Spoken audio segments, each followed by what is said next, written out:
Assalamu alaikum wa rahmatullahi. Jama'a barkanmu da sake kasancewa a cikin wannan channel namu mai albarka mai suna Hausa News TV.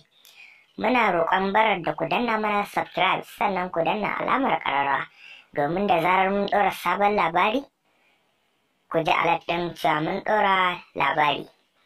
Sannan muna muku fatan alkhairi. Kamar dai yadda muka saba ko wance kamar kullum. Yau ma gamu da wani labari mai zafi da muke tafa da shi. Allah ya tona asirin wani. Allah ya tona asirin wani saurayi da aka kama yana lalata da saniya a cikin daji. A yau mujallar mu ta leƙa ƙasar Kenya inda ta samo labarin wani mutum mai suna Georgia kamannin wanda aka kama shi yana lalata da wata saniya a cikin dajin Allah. An kama Kammani ne turmi da taɓarya yana lalata da wata saniya da misalin karfe 6:12 na yamma bayan ya ɗaure ƙafafun saniyar.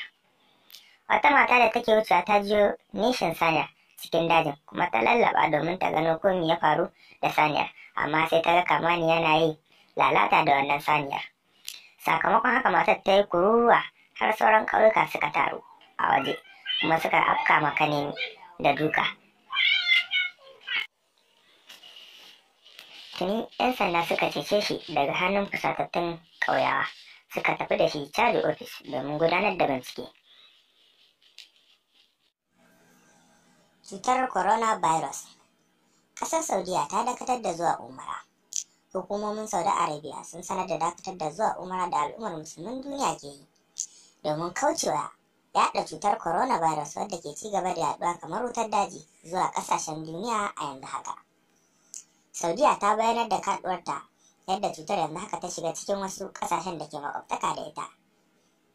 Da yake ta ce matakin da ta ɗauka na hana zuwa umarar na wucin gadi ne.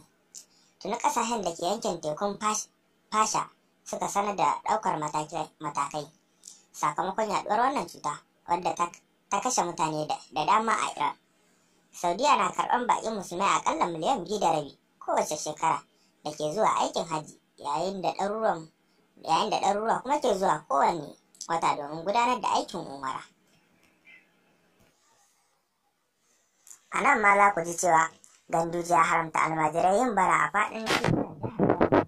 A wani yankuri na ƙarfafa shirin koyarwa na firamare da na sakandare a cikin jihar Kano, gwamna Abdullahi Ganduje ya haramta almajirai yin bara a titi. Gwamna ya sanar da hakan ne a ranar Talata yayin ƙaddamar da bayar da manyan karatun ilimi ga dukkanin bezda da kuma rarraba bayar da tallafi ga ma'aikatan agaji naira 7,500 da ke jihar, kamar yadda yake kunshe a cikin wata sanarwa daga babban sakataren yaɗa labarai na gwamnan Abba Anwar. A cewar gwamnatin, hana tsarin almajirai da manufofin zai magance matsalar ta'addanci da ke tattare da yin bara a jihar. Mr. Ganduje ya ce wannan tsarin ilimin kyauta ne na firamare.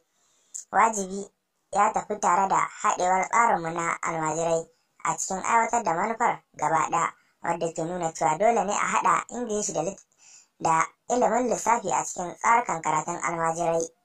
Yayin da wasu almajiran za su ci gaba da karatun Alƙur'ani mai girma, za su kuma ƙara koyon Ingilishi da lissafin mas. Wannan zai ba su damar su ci gaba da karatunsu zuwa makarantun gaba da na sakandare, in ji mai girma gwamna.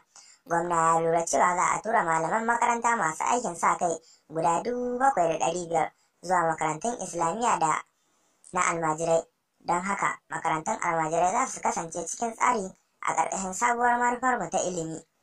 Don haka Mr. Ganduje ya gargaɗi cewa duk malaman almajiran da ba su ba sabon tsarin makaranta ba, yana jaddada cewa idan kuna ganin ba za ku iya karɓar hakan ba to dole ya bar jihar. Shi ma da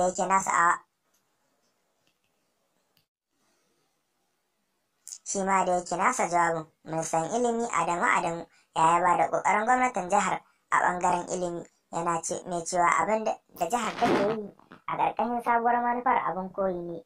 Mr. Adamu ya samu wakilcin darakta daga ma'aikatar ilimin Mas Liman. A nasa jawabin, shugaban ƙaramar hukumar kula da makarantun sakandare da na ƙasa da sakandare Sobeb, Dr. Ɗanlami Hayo, ya bayyana cewa banda gina sabbin azuzuwan da kuma sabunta mutanen da yawan gwamnatin jihar ta samar da kujerun masu hawa 3 16,000 330 ga makarantun jihar.